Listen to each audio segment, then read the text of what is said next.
If you have multiple interests and you don't know how to manage them, or you don't know what options there are for you in the future, then I have good news for you, because this is the greatest time to be alive. But in lies the problem. Society has made you feel like having multiple interests is a weakness. We all know the story, right? You go to school, you get a job, you retire at some point, but there is so much wrong with that series of events. I feel like a lot of people fail to understand that we don't live in the industrial age anymore, but we are still dealing with its consequences. Specializing in only one skill is certain death. And I feel like we all know by now how dangerous mechanical living is for the psyche and soul. It's not meaningful, right? We've made productivity our God, and that God has betrayed us. And I also think that people feel that we are going through a second renaissance. So you're very excited, right? You have multiple interests. You're like, oh, okay, how do I actually make the most of this? I see people online and they're doing these cool things. I get to listen to people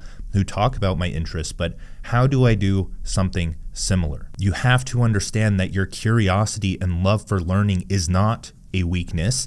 It is a massive advantage. You just need to learn what to do with it. And I felt the same way. For the longest time, I would just learn and learn and learn and watch tutorials, get stuck in tutorial hell. I would see people online say to avoid shiny object syndrome, and I'd be like, damn, I'm right in the middle of that. I need to change what I'm doing. I need to focus on one thing. And I got my dopamine from feeling smart. But when I looked back at my life, I didn't really have anything to show for it. I felt smart. I couldn't articulate anything that I remembered, but my life didn't change all that much, and honestly, I just felt like I was falling behind. In college, I tried so many different things because I always had this dream of doing something creative, but I was going to college, and if college ended and I didn't have a creative income source, then I would have to get a job. And so it's like, I need to figure out what I need to do now. And so I just experimented with a bunch of different things, but I didn't stick to one thing. And so that's what happened. 5 years into college, one more year than I was supposed to go, I had to get a job because I just needed to survive, right? I needed money. But the missing piece for me, that I'm guessing is a missing piece for you, was a vessel, a way to channel your multiple interests into one thing, right? That's not what people consider a specialist to be. That's more of a generalist, right? Let's say the definition of a generalist is someone who has an aim for their life. They have a desired outcome. They have a future they want to achieve, and they do all of the things required to achieve that. We're going to dig deeper into this, but that's such a huge insight that you may not understand yet. In other words, I needed to do something that could generate an income so that I could survive, but it umbrellaed all of my interests into it. So if you've ever felt guilty for not being able to pick one thing, if you've been told to niche down when your mind wants to expand, if you've wondered whether there's a path you can take that doesn't lead to the misery you see in everyone else's eyes, this is the greatest time to be alive. So here are the 7 most compelling and practical ideas that I came up with for people with multiple interests. We'll start by understanding why having multiple interests is a superpower, which is very important. And then I'll give you the practical steps, kind of hyper practical. This is kind of like a full course on how to turn those into your life's work. And this will especially make sense in my next video called The Future of Work, which is just going to be a huge synthesis of all the research I've done on what the future could look like with AI, AGI, etc. I think you'll like that, especially if you're a creative. So we have a lot to talk about. I hope you're here for the ride. If you're not, just save this to watch later so it pops up again or something so you don't forget about it. So the first idea, we're going to talk about the 3 ingredients of individual success and the death of the expert. And we'll start with a quote from Adam Smith, who had a huge influence on the birth of capitalism. We'll talk about that in a bit, but the quote is, "The man whose whole life is spent in performing a few simple operations generally becomes as stupid and ignorant as it is possible for a human creature to become." So it's funny that he says that, because industrial age, capitalism, free markets, employment, etc. I'm not against capitalism. I think it's going to evolve into something better, hopefully. But it's funny that he says that because he's the one who contributed to it, if not created it. So specialization took over because in a pin factory, for example, this happened across many different types of factories and lines of work, one worker doing every step could produce 20 pins a day. And then many workers, each doing one step rather than every step, could produce 48,000. So we built an entire world around this model. We just siloed people into doing individual, repetitive, robotic tasks. And you can wonder why we're at threat of replacement from robots right now. It's because humans became assembly lines working 9-to-5 jobs. And this happened because, frankly, governments don't serve the national interest, the interest of the people. They serve their own interest. So the opposite of capitalism also isn't the answer. But the same thing applies here to corporations. The corporations don't serve the employees' interest. They serve their own. And their own interest is profit. And since that starts to form the base of the economy and just the general culture of the US or the West, then schools were also designed to serve that interest. Their sole purpose was to create factory workers who were obedient, and the school system hasn't changed much. So if you want to have specialized knowledge so that you could never run an operation, especially your own operation, then be dependent on schools for your education and jobs for your wage. Be duped into believing that specialization is what makes a human valuable when it is clear that the system does not need you specifically to perform that task. So in lies the distinction. If specialization makes people stupid,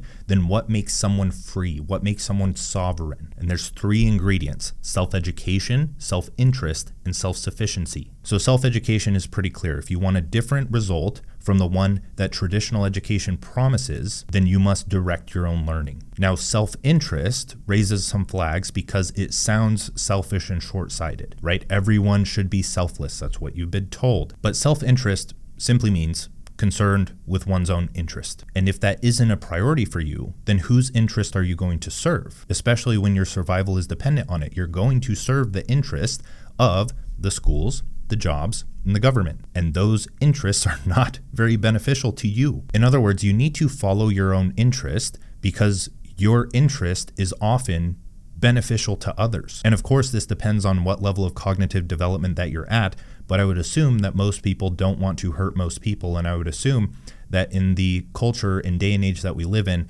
most people are beyond that. And an objection or argument here is that, well, if people just served their own interest, then they would just be scrolling on their phones all day and indulging in cheap pleasures and dopamine and gambling and all this other stuff. But take a second and look, whose interest does that actually serve? That is usually not your actual interest, but an interest that you have become addicted to, or an interest that's been assigned to you. And that's usually comes from the corporations who actually own the social media companies that you're scrolling on each and every day, getting sucked into the algorithm and not curating or being intentional about your own feed. And I'll let you think through the rest. Now, the truly selfish person, in Ayn Rand's view, is a self-respecting, self-supporting human being who neither sacrifices others to himself nor sacrifices himself to others. This rejects both the predator and the doormat. So that's self-interest. And now self-sufficiency, the last ingredient, is the refusal to outsource your judgment, your learning, and your agency. So if self-education is the engine and self-interest is the compass, then self-sufficiency is the foundation that prevents your life direction from being hijacked. So the generalist naturally must emerge. Someone with multiple interests must emerge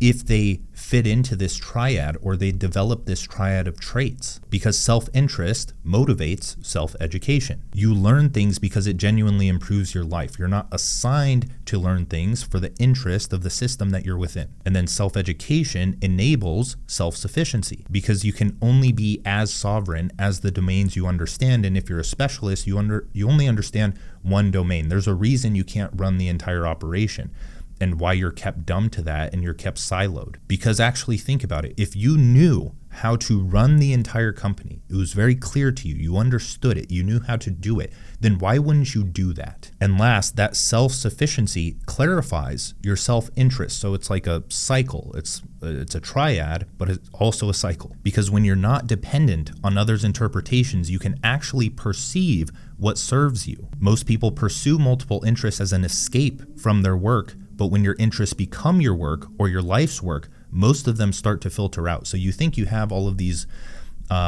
interests that may not lead to something beneficial monetarily or in terms of money. But once you actually get on the path, when work turns into play for you, then you tend to drop the interests that just served as an escape, and you really start to focus in and clarify what you want out of life. So you may have too many interests right now, but once you actually start to get on the right path, as we're going to discuss, they will become so much more clear. That is the best way to manage multiple interests. I see these videos on how to manage multiple interests from accounts that I like. Odysseus, I love you. But I don't think those people are on the right track. I don't think creating a note-taking system, as someone with a note-taking software, I don't think creating the note-taking system to manage all of these notes and other things that don't serve any higher goal in your life, even if it's not directly tied to money. But if money is a currency of agency, expressing your agency, then money is important because that allows you to discover something more meaningful and to choose that meaningful thing over the options that are available to you right now in a culture that glorifies productivity as God. So to prevent a rant, let's get back on track. When you look at every CEO or creative or founder, they're almost always a generalist, even if it doesn't seem like it on the surface, because they understand enough about marketing to direct it, enough about product to build it, and enough about people to lead them. But they also need to direct the ship. They need to learn and adapt when circumstances change, meaning they have to learn a lot and they have to go very broad. They can't go too deep on one thing aside from their company, but that has its own benefits. It has the benefit of creating your own unique model of the world, your own unique way of viewing the world, because ideas that cross into different domains, they complement each other. And that unique way of viewing the world allows you to catch and see ideas and opportunities that other people wouldn't see, so it's harder to replicate until you actually put in the work of building it. And then someone can try to replicate it, but they still don't have the unique way of viewing the world. They still don't have all of the intersections of ideas that led to the specific decision making that you made, so you are much more likely to succeed than them. That leads into idea number 2, which is that you are living through the second Renaissance and you need to take advantage of it. So another quote from Da Vinci: "Study the science of art, study the art of science, develop your senses, especially learn how to see, realize that everything connects to everything else." The ultimate moat, or the final competitive advantage worth paying for, in my opinion, is an opinion. It is a perspective that only you can see because the uniqueness of your life experience created it. That may just be the last thing anyone else can replicate. And since that's always been the case, you have to understand that. That has always been the case. Why not prioritize it now, especially when automation is at your doorstep? This is like forcing everyone to prioritize the one thing that has mattered and will matter. But how do you prioritize it? How do you develop it? By pursuing multiple interests and building something with them. Actually, it's the reverse. By building something useful and learning the multiple interests that you have to learn. Because every interest you've ever pursued leaves behind a residue. Every interest increases the number of connections that can be made. Every interest expands and increases the complexity of how you model and interpret reality. And the more complex your model of reality, the more problems you can solve, opportunities you can see, and value you can create. Specialism completely halts this process, and your shiny object syndrome has been trying to tell you this whole time. From birth until now, just think of how complex that is, right? We take advantage of just every single passing moment, every single thing that's happened to us, all of the billions upon billions of bits of information that our mind has processed in our own unique location, situation, culture. From the bottom up, there's so many different things influencing how we see the world. Throughout, from birth until now, you have cultivated a way of seeing things that others cannot access. AI cannot think this way until you tell AI to think that way. So a person who studied psychology and design sees user behavior differently from a pure designer. Now imagine if they tacked on something else to that aside from just psychology and design. A person who learns sales and philosophy closes deals differently than the pure salesman. A person who understands fitness and business builds health companies that MBAs can't understand. And if you really think about it, this is the exact pattern that showed in the Renaissance and what allowed individuals to flourish. So we have to consider what made that possible and see if that shows up today, which it does. So before the printing press, knowledge was scarce. Books were copied by hand, and a single text could take a scribe months to reproduce. Libraries were very rare, and literacy was rarer. If you wanted to learn something outside of your trade, you either had access to a monastery or you didn't learn that thing. And then Gutenberg changed everything. So within 50 years, 20 million books flooded Europe. Ideas that once took generations to spread now moved in months. Literacy exploded. The cost of knowledge collapsed. For the first time in history, a person could realistically pursue multiple domains of mastery in a single lifetime. and the Renaissance was the result. So whenever someone compares this to AI, they say, oh, well, it's not the same and AI does so much more, but the pattern is still there. There is still something there, and I don't think anyone has figured out what the future is going to look like yet, because it's just prediction, it's speculation, it's imaginary. So it's worthwhile to at least hold these ideas in your mind without accepting them as truth, but potentially pursuing them or utilizing these ideas because they can be useful to your life right now and probably going into the future. It's better than doing nothing. When we look at Da Vinci, he didn't just do one thing. He painted, sculpted, engineered, studied anatomy, designed war machines, and mapped the human body. Michelangelo was a painter, sculptor, architect, and poet. So in today's world, unique minds are finally able to operate the way they were meant to. They were supposed to cross disciplines, synthesize connections, and follow curiosity wherever it led. The printing press was a catalyst for a new type of person to emerge, a person who could learn anything, combine everything, and create something that no specialist ever could.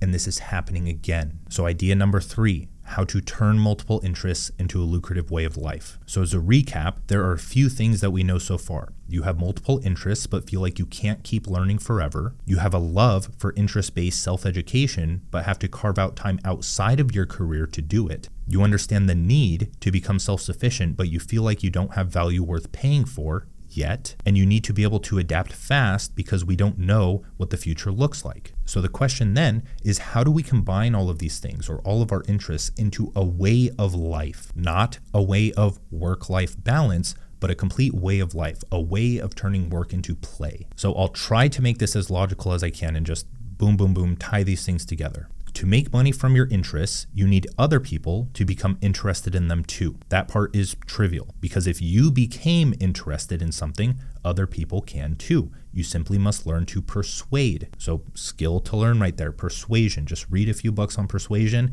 and it'll naturally catch on if you are creating something. With that, you need a way for these people to pay you. In this context, that usually means you need to sell a product because you probably aren't going to find a job that allows you to express your interest, and investing in stocks or real estate to any effective degree requires a good amount of capital. So in other words, you need attention. Attention is one of the blast motes because it's very scarce.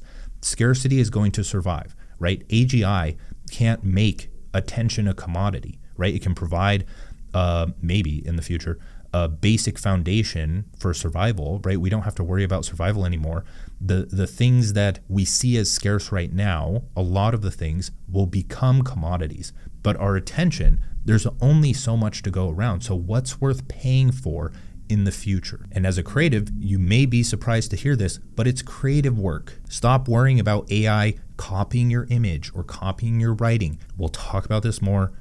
I think it's the next video. Just think about it. If anyone can write anything or build anything or create anything like we're hearing right now, especially if you're on Twitter, it's freaking everywhere. And I don't disagree with them. Anyone's going to be able to create anything. Which ones are going to win? It's going to be the ones that people know about. It's the ones that people pay attention to, because you can have the greatest product in the world. You can have your greatest little mobile app or SaaS app, but if nobody knows about it, it just ends up like every single other product or SaaS app that's been created in the past that nobody knows about. It just doesn't go anywhere. You didn't waste your time. You learned some stuff, maybe, but you're missing a piece of the puzzle. It's never only just been build this thing. It's so much more than that. And the other thing here is just opinionated work, opinionated creative work. Would you rather use this vibe-coded SaaS app like a Dropbox alternative that isn't being maintained by a large team of people that can handle billions of users? Are you even going to trust that with your do you even understand the software space? I didn't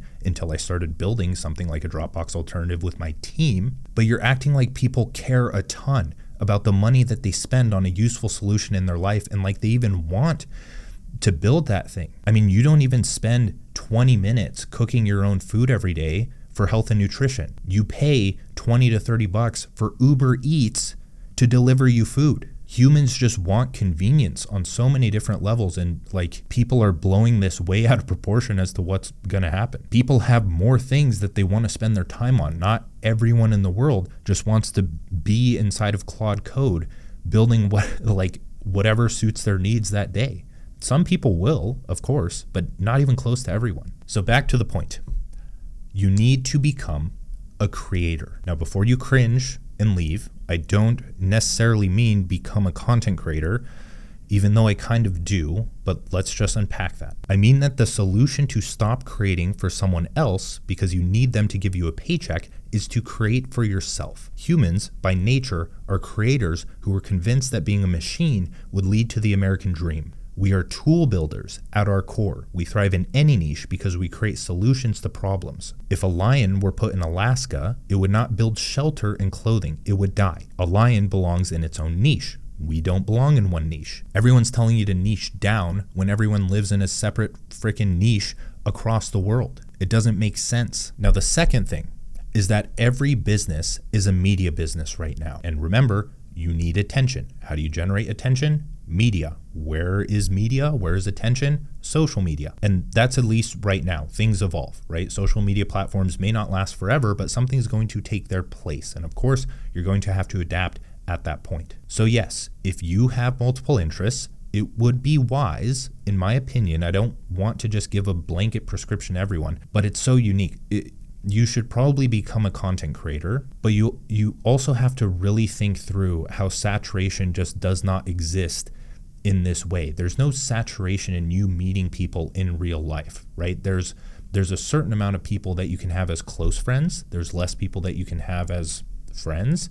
I mean, more people that you can have as friends, and then there's more people you can have as acquaintances. There's more people that you can have as people you've met before. And if you think of your consumption habits, you probably skim past hundreds of posts a day, potentially more. What about long form, which takes longer to create, meaning that decreases saturation even more? You maybe read 1 a day, 2 a day. How many YouTube videos do you watch a day? 4, 5? That's a lot of attention to go around. And how many videos do you skip? How many social posts do you skip? That just shows that there's an attention deficit. Not that your attention should just be in front of a screen all day, but also most of what you consume just sucks, right? It's not good content. It's not beneficial to you. It's not helping you learn. It's not providing anything meaningful. There's a massive deficit of valuable and beneficial and useful content because just look at your screen. Look at what you're consuming every day. There's maybe 1 or 2 things, if that actually change your life. Not that you need to change your life all the time, that are actually beneficial to you. Now, if you don't like the idea of becoming a content creator, just think of social media as a mechanism to do independent work. Because when we think about that, that covers all of our bases. If you love learning, great, reframe it as research, and now that's literally your main job. Most of the things I write about simply come from me learning about my interests and treating social media like I'm taking notes in public. So you're already spending time learning. Now just spend that time learning in public and boom, you have the foundation of a business. If you need to become self-sufficient, well, you need a business to do that, and every business needs to attract customers, and you probably don't give 2 fucks about paid ads, SEO, or any other form of marketing. This is what trips many people up because they are only used to doing one specialized task within a business as an employee. If you need to be able to adapt going to the future, which you do, then amazing. You can build and launch new products to your audience as fast as you can build them. I personally have a pretty solid audience. And if my next product were to fail, I have people who would be willing to invest or work on the team or even just support the next product. It's not just one and done. You don't just bust your entire load in one go on one launch. And if it fails, then, oh, you're done. It doesn't even cost you money to post content. If you're just, if you blew your life savings on paid ads, then maybe you're at a dead end, but this is different. And it goes back to the point of you can build your little vibe coded SaaS company and it may be very valuable. I'm not denying that they can be valuable, but if you don't have distribution or an audience, then you're going to be putting in like a marathon's worth of effort into getting capital for it, into getting customers or users, into finding talent and everything else that goes into building the business. So my point is that no other job or career or path allows people with multiple interests to do all of those things. So how do you actually start building it? Where's the practicality, Dan? What are the actionable steps? I get. Okay, idea number 4, how to turn yourself into a business. Now, some of you have probably seen this graphic before on the one-person business. I have an entire one-person business playlist, but this has one less thing, right? So the 3 pillars, which used to be 4 pillars of a one-person business, are brand, content, and product. But how those differ from the traditional business is that your brand are your goals. So what do you want out of life? And then for brand, what are you helping people achieve? For content or media, or how you attract people to that brand, that is knowledge. So what are you learning along the way and what is useful for them to know? Then for product, which is process, how did you reach a desirable goal and how can you help them reach it faster? So let's break these down. But first, I'm talking to my younger self here. I'm talking to my younger self who was very, I guess, conditioned, very programmed to have a negative outlook on money, a negative outlook on business, all these other things. And it's really unfortunate that the words entrepreneurship and business have become kind of like dirty words that once someone hears them, they just shut off. It's like, no, I don't want to do that. No, that's for unethical people. That's for talented people. I'm not that talented. That's for people with a lot of money, when that's just not the case on any grounds. The danger in doing that and closing your mind off to it is that you're just closing your mind off to the thing that could change your life. You're closing your mind off to the opportunities. You're not able to see them if you reject the idea that allows you to see them. So my rebuttal to that is, if you've ever helped anyone with any of your interests in any way, then you are qualified to start a business. It doesn't need to go any further than that. And the reality is that entrepreneurship is in our nature. It is modern survival. We are wired to create and distribute value to a tribe of like-minded people. Now that tribe is on the internet and you have to find them or attract them. We are wired to hunt, to explore the unknown, to seek novelty and never stagnate. And psychologically, this is the most enjoyable way of life. We've talked about that before, but if you study psychology and flow psychology, you will understand that. And even further, the barrier of entry has collapsed. I'm not saying it's easy. I'm not saying that you're just going to be able to go and talk to AI and have it spit out 30 posts and then you post them to social media and instantly go viral and instantly see millions of dollars. No, it's all skill-based. This is something that you're going to have to learn as well, but you're at an advantage because you love learning things. It's still going to take time. I don't care how fast AGI is going to speed up things.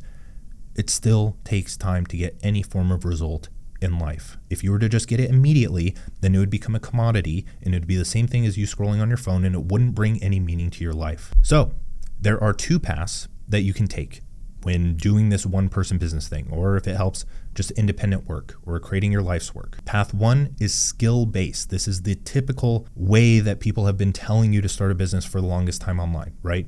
Pick a marketable skill and then create a product or service around that marketable skill. And you talk about that marketable skill online and then boom, you make money, I guess. But the limitation here is the limitation of being a specialist. You probably don't want to be put into a box. You don't like feeling limited. But people do this. They niche down because they were told that was the most profitable thing to do. And so now profit is your main interest. That's where everything else falls under. That's your incentive. So now that you're chasing profit, productivity is still your god, and you build yourself into a second 9 to 5 working on things you don't care about for people you don't care about. So we're not going to talk about it beyond that because that's not what we're here for. So path number 2 is development based. And you can see this when you go into the creator economy right now. If you're watching me, you probably watch other people that are on this path. You can observe it. And these people don't really have a niche that they're pinned down to, right? In one video, I talk about productivity. In this video, I'm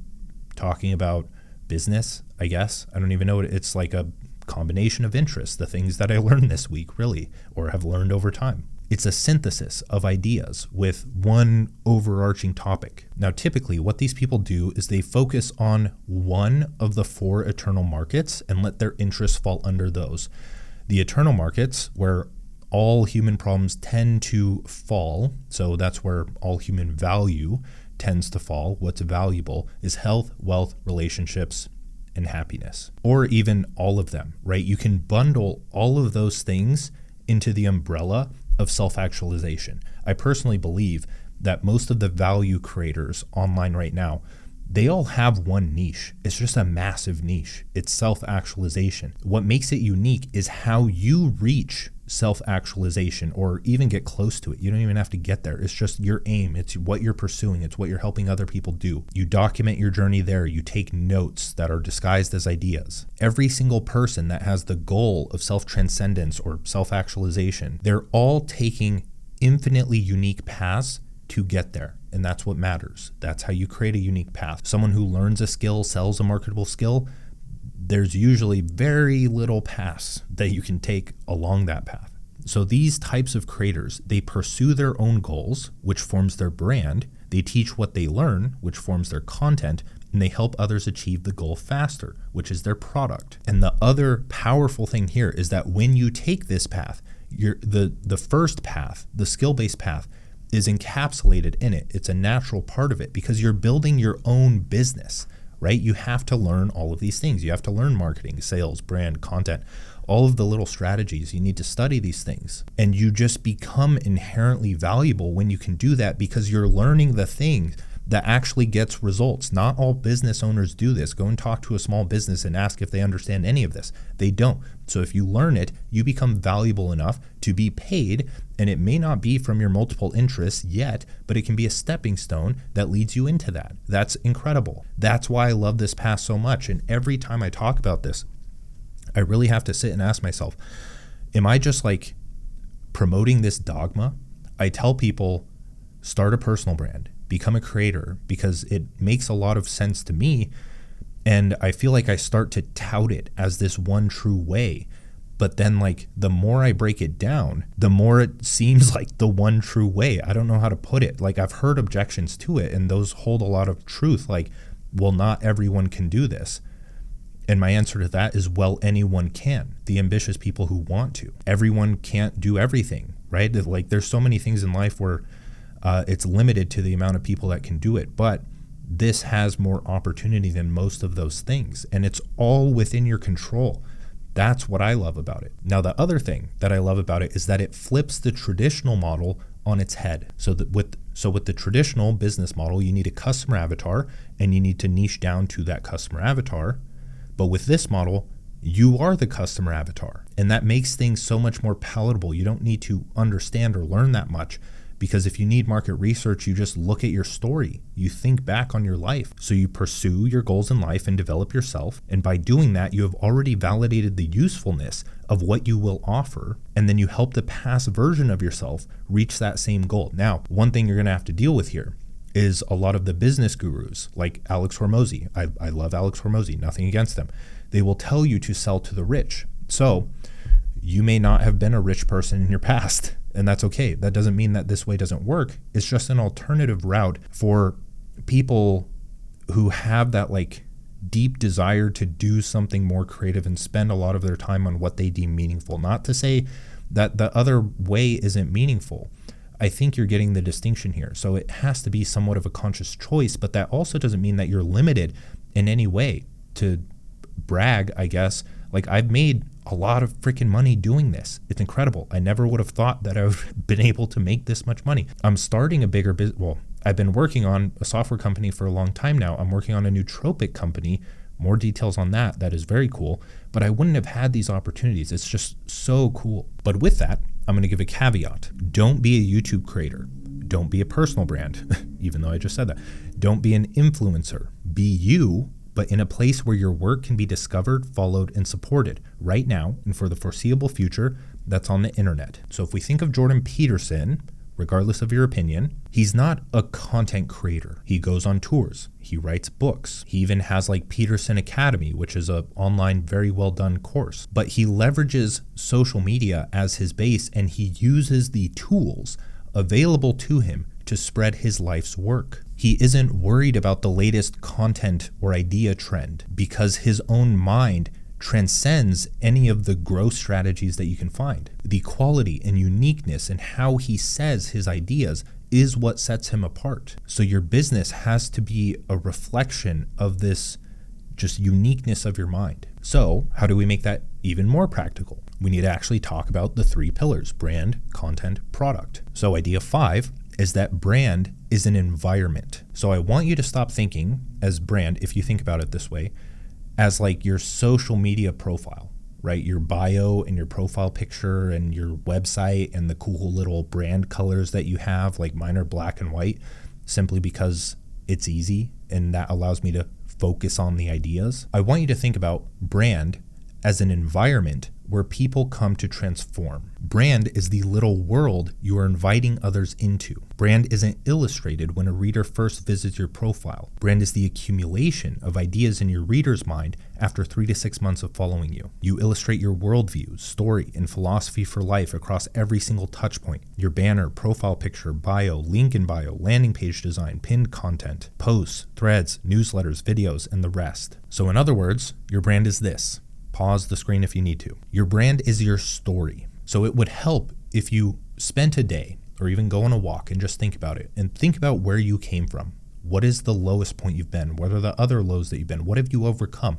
What is your actual story? What skills have you learned? What traits have you developed? What are some of your weird and extreme beliefs? What do you think that other people don't? What are your contrarian takes? What makes you different? Now, when you're thinking of ideas or content or products, you need to filter them through your story or through your worldview, which kind of comes naturally once you stop trying to do it because your worldview is your worldview. You become a translator of ideas, right? Because no idea is really original. We disguise stealing like an artist as research, right? Where I research ideas that I really like and I learn about them.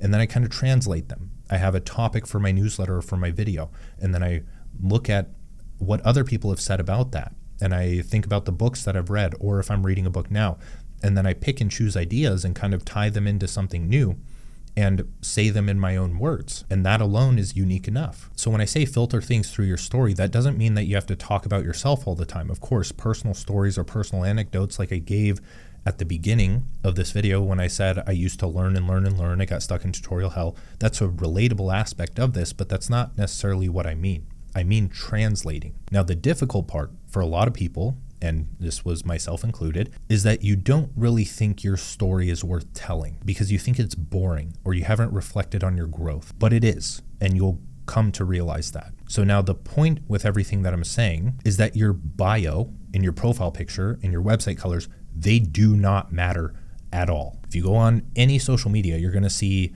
people with profile pictures that are just like weird scribbles or a singular color like blue or red.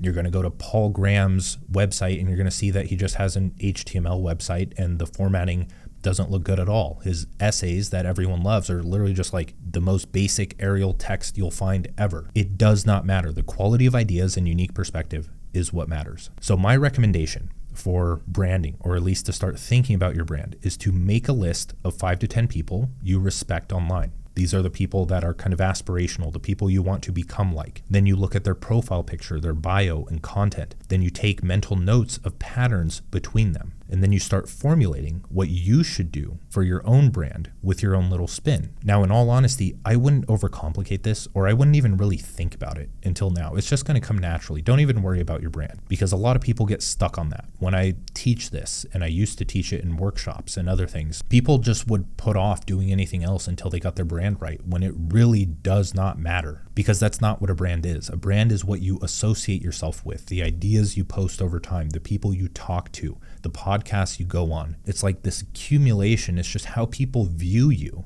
And if you break down how people come to view you, then you understand it. Now, before we get into content, I have written an article on this. I'll link it in the description. It's called How to Build a World, the 2-Hour Content Ecosystem Expanded. So that'll help you understand how brand is a world created through this content ecosystem. We're not going to actually talk about how to write a newsletter and break that down into smaller pieces of content like I do in that, but that leads into number 6, which is content is novel perspectives. Now, I've said this for a while now, but it's more prevalent than it will be ever, because the internet is just continuing to become more and more of a fire hose of information, and AI isn't helping with that, right? Anyone can generate anything. But what that means is that trust and signal are more important than ever. If you hear me say signal, that means like the opposite of noise, right? Noisy, a lot of content. Signal is like, ooh, exciting, important.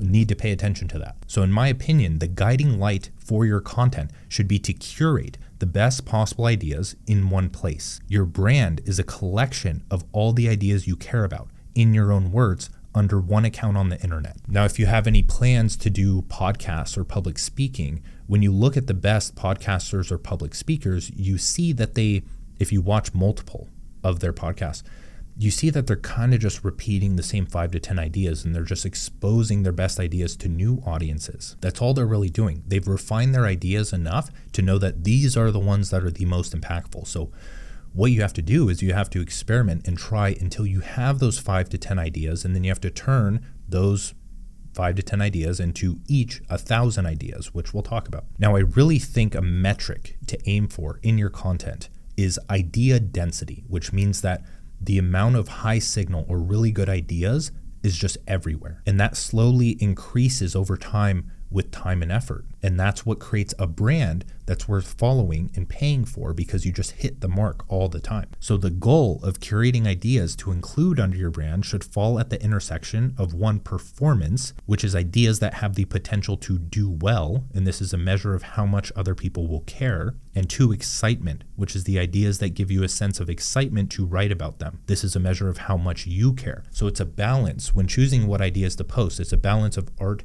and business. Are other people going to care about this? Has this done well before? Or do I have a good hook? Do I have other things? And what you care about. So it's not blatantly copying what works. It's doing something unique, but also taking into the account the principles that are actually going to capture attention. So how do we do this? Step 1 is to build an idea museum. This is the most useful thing. In other words, this just means build a swipe file, is what marketers call it. So this can be a document, it can be a folder in Eden or Notion or Google Docs. If you don't have access to Eden yet, join the waitlist. We're releasing the next cohort round soon. If you don't know what it is, it's an intelligent drive. You can store all of your files, PDFs, videos, etc. You can search all of those things by frame. You can paste YouTube links, social media links. It transcribes, downloads the video, makes it all referenceable with AI. So you can put it inside a canvas or a project, and it brings this unique way of working. It's a workspace for your creative work, and it allows you to replace things like Google Drive or certain AI apps like Claude or ChatGPT, and even things like Frame for video editors if you need to share videos, comment on them, so on and so forth. But the point is that you need somewhere to jot down ideas as soon as they come to mind. This is a critical habit. So when other people teach you how to create content, and I've done this in the past, I'll actually link to another thing called the content map, which helps you figure all of this out and creates like a web of content ideas that you can write about. But people have you focus on like 2 to 3 content pillars, maybe even 1, and then you break those down into topics and subtopics and other things of that nature. That's very useful. But if you want to avoid all of that, just focus on the ideas that are important to you and share those. That's it. That's your entire content strategy. Now, step 2 is to curate based on idea density. So how do you actually start filling this idea museum? Do you just scroll around? Do you just think of ideas? What do you do? The best way, in my opinion, is to have 3 to 5 sources of information that have high idea density. So what that means is just have 3 to 5 sources of information where when you go to them, you consistently think, damn, I wish I wrote that. And you have to do this without judgment, because something that you think has been said over and over again to the point where it doesn't matter anymore, or something you think is too basic, or that everyone knows this, avoid letting any of those cloud your mind. Just jot down the idea, and then you're going to reframe it, post it. So the most idea dense sources of information, in my opinion, isn't just scrolling social media. It's things like old or little known books. So as an example, I have 5 books that I reread over and over again because the ideas are just so good. These are where the timeless principles live. They're untouched by trends. The second place is curated blogs, accounts, or books. So these are like accounts that are doing the same thing as you, kind of, sort of, not really. But these are blogs like Farnham Street, which curate the best ideas for modern intellectuals, accounts like Navalism, which curate Naval's best ideas, or books like the Maxwell Daily Reader, which has Maxwell's best ideas one day at a time for a year. And sources like these do a lot of the heavy lifting for you, because you're just being exposed to like all of these incredible validated ideas. Of course, you should discover some on your own, like when you're watching a YouTube video and you spot something in the middle of a video and be like, oh, that's good, or while you're scrolling social media. But if you struggle to come up with ideas, go that route. Now, the third place is just heavy hitting social accounts. So I personally have a list of maybe 5 social accounts that always post great ideas. If I don't have something to write about, I'll scroll through their page for inspiration and find something that I have an opinion on, and then I'll write about that. Now, step 3 is to learn how to write one idea 1,000 different ways, because that's all this game is. It's you have your 5 to 10, maybe 20 best ideas, and then you just rewrite those over and over again from all different angles. And that's even more effective now than it was before because AI can generate all information, right? People are following you because you don't have all information. You have a very niche, even though it's not really niche when you're talking about a bunch of different things, it's niche in spirit compared to AI. Because becoming a good writer or speaker isn't only about the idea, but how you articulate the idea. The idea does a lot of the heavy lifting, but the structure of the idea, how it's articulated, does even more. So to show you what I mean, just take this post structure. This is a post I wrote before. One pattern I've noticed in happy people. They're obsessed about maintaining their mental clarity. So the idea here is that happy people maintain their mental clarity. The structure is formatted in two parts, a hook in the form of an observation and the delivery of what the observation is. So it seems simple, but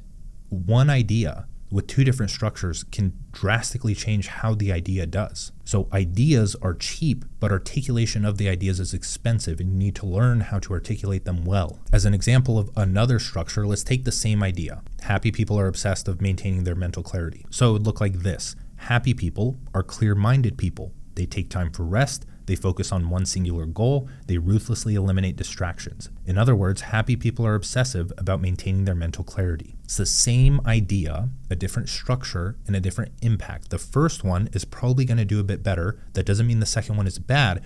It just shows that this is a skill. So what I recommend is every idea you come across, for now, as you're practicing, write it in a few different ways and post them in that way. Those two posts that I showed you, practically the same thing, but they're distinctly different posts. So when you come across an idea, you add it to your idea museum or just take it down in your notes, and then you turn it into a different structure.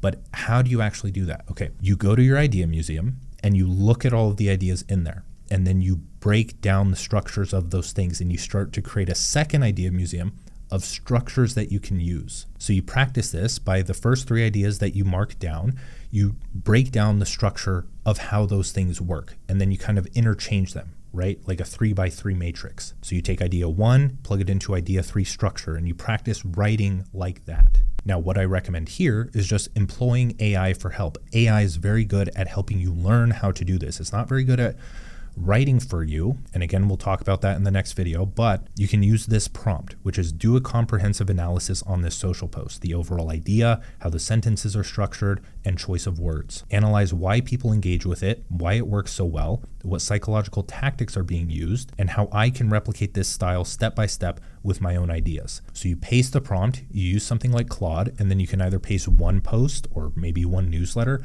or multiple posts into it, and it's going to create like a little mini course on why those worked and how to replicate it. And then you take another idea and then you practice. And seriously, those are all of my secrets for content. Congratulations. You just went through an entire course on content creation. That's all you need. But of course, there's also the skill of how to grow without relying on the algorithm. So watch the last video if you haven't already, which is how to build an audience starting from 0 followers. This is just the last video. Now this video is getting long, so we're going to speed things up a bit, but idea number 7 is that systems are the new product. And I'm also speeding this up because I'm linking an entire guide to how I create profitable products, and that goes over it much more in depth than I want to do here. But at this point in time, we are in a systems economy. People don't want a solution to their problems. They want your solution to their problems. There are tons of writing products out there. So what makes my product to our writer stand out? Or even Eden, what makes the software that's going to compete with Google Drive? That there was a comment in the YouTube video on Matt and Ari, the co-founders channel, saying that we have no competitive edge, but I don't think they'd use Eden, and they definitely don't understand where we're going. Nobody understands that. That's in our head. And we could easily get replaced or made irrelevant by Google. But the difference is that these are hyper-specific systems that I made for myself. The deeper layer to that is that these are hyper-specific systems that I made for people with the same problems as me. And no big conglomerate corporation is going to pay attention to as much detail and effectiveness as I'm going to, or my team is going to, for the specific type of person that can benefit from a more specific system. With Eden, we're kind of towing the line there, right? It is more general. We're trying to encapsulate more, but at the end of the day, it's for creatives. It's for creators who have ideas, want to synthesize them, want to resurface them when they need to connect them, need to work with them in a project and not have 10 browser tabs open for all of your different research and your books and your AI apps and everything like that. I mean, Google can't do that because docs, slides, sheets, all of that is isolated. By necessity, it's in different tabs. And Google Drive, frankly, just has a terrible UX. So for 2-Hour Writer specifically, this all starts with identifying and solving problems in your life in a unique way. So I had trouble having an endless source of content ideas. I just struggled to come up with content ideas. And 2, I didn't want to waste a ton of time creating content for all different platforms. So that's why I started experimenting with different systems. And my goal was pretty clear. I wanted to write all of my content in 2 hours a day. So I had a constraint, and that bred creativity. So I started testing solutions for more content ideas. I created swipe files, steps to generate ideas that worked for me, and templates to use if I still couldn't think of anything. And then I looked over my week. This is a very useful practice if you're going to create a product. Is how does an individual's week look, right? What did I want to do? How was I going to create content? 1 newsletter a week seems reasonable. 3 posts a day, at least on something like Twitter, seemed reasonable. 1 thread a week seemed reasonable. Okay, do all of these things have to be unique content? Can I talk about 1 theme per week? Can I write the newsletter and then pull social media posts from that? So on, so forth. And so I started testing that. And when you start testing something that you created on like a week-long time scale, then you start to encounter problems, and then you fix those problems to improve the system, and then things start to flow. So doing this, I realized that I could cross-post to just every platform, right? Most people won't even try that because they think that people will get mad that they're repeating themselves. But frankly, I haven't noticed anything. Maybe like one person is like, why are you repeating the same content on all platforms? But they still do well because people are usually just consuming it on one platform. So why would I waste my time to spread my ideas thin and try to create something new for each platform that would result in a decrease in quality, rather than focus on less content with higher quality ideas and do those once a week? And my hypothesis was correct. That's literally the foundation of everything that I've done. And then from there, I realized, okay, my newsletter can go onto my blog just so people can access it if they weren't on the email list. And then it can turn into a YouTube outline. And it's like the YouTube video can also go into the podcast. I literally have all platforms on 1 piece of content a week that's broken down into the rest. So in a nutshell, and without going too deep into it, that's how you stand out in a world of products. So thank you for watching this far. I deeply appreciate it. As I said, all of the links mentioned are in the description. Subscribe for the next video on the future of work, and watch the last video if you'd like to learn how to actually build an audience without relying on the algorithm. Like, subscribe before you leave. Again, thank you for watching. Bye.